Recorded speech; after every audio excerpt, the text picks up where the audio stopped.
guys, eto ang Daddy Tutan, nakauwi na. It's already alas 7 ng gabi. Sumilip lang ako sa bahay para lang madala natin tong regalo sa atin ni Boss Gerald de la Cruz na siningsingan niya ng CFL. Yung singsing natin na CFL, isa siya sa gift bird giver ng Tutan Loop. Ayan. Ito yung kanyang ibon. Isang cookies and cream na grizzle. Ayan, napaka-pogi. Sa tingin ko, ano siya? Babae. Pero, hindi pa natin. Yan, sinama ko siya sa kulungan ng ating mga, ang daming lamok. Kulungan ng ating mga baby na tinatago natin sa daga. Ito kalapatids, hanapin pa natin yung mga kasama niya. Kasi hindi siya po pwedeng ibaba muna dito sa ating loop dahil hindi siya kilala ng mga kasama niya. Baka bugbugin lang, mabuli. Ito, hindi natin makita ngayon yung mga kasama niya. I'll be back. Ito kalapatids, ang hirap ng buhay ng nagdadaanan Daddy Tutan.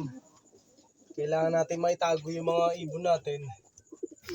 Lalo na't ngayon nag-uulan. Ito, si Pido.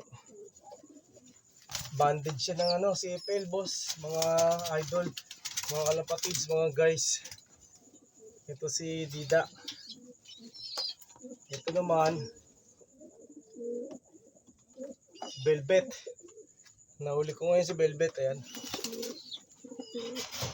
Gahanap sila. Kailangan nila nandiyan sila sa pugad na yan kasi mahirap na.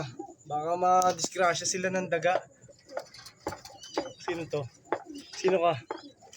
Si Pogi pala to. Andiyan ka muna. Ayan guys, ang ating mga ibon. Ayan ang mga ibon natin guys. Talaga naman ang gaganda. At saka kailangan nila hindi sila madisgrasya ng daga. Kasi ito sa aking experience sa pag-iibon ko, pag ganitong season ng tag-ulan, ang mga daga nabubungkal yung mga tulugan nila, mga lungga nila. Kaya ang tendency, syempre, gahanap sila ng tuyong lugar hanggang sa maakyat nila yung mga pugad natin dito. Tapos yung ibang ibon natin nasa baba, libre sila. Fire at will. Kakainin na lang nila basta yung mga YB na natin nasa pinaghirapan natin. Nasa baba lang. Yun. Ito si mukhang pumaparis to si Musay kay Berto. Ayokong pumaris siya dito kay Berto kasi may pamilya si Berto. Dapat sa single siya. Ito. Kasi si Berto, pogi kasi Pogi kasi si Berto. Itong ating ibon, malapit na rin to. Malapit na rin tong bumaba sa baba, sa lupa. Sa buhangin. Si Qatar. Ayan, nahulog tuloy. Ito guys, ang buhay ni Daddy Tutan sa araw-araw. Kailangan natin itago kasi delikado sila. Ayan sila. Mukhang singkit yung dalawa. Susubuan lang natin ang gamot bukas. Nagsisimula na yan. Basta mga ganyan lagi na lang nagpipeket-peket. Ayan, ang itsura nila pepeket-peket. Ay sigurado na, mamemekos na ang sipon yan. Ayan. Ito, buhay ni Daddy Tutan.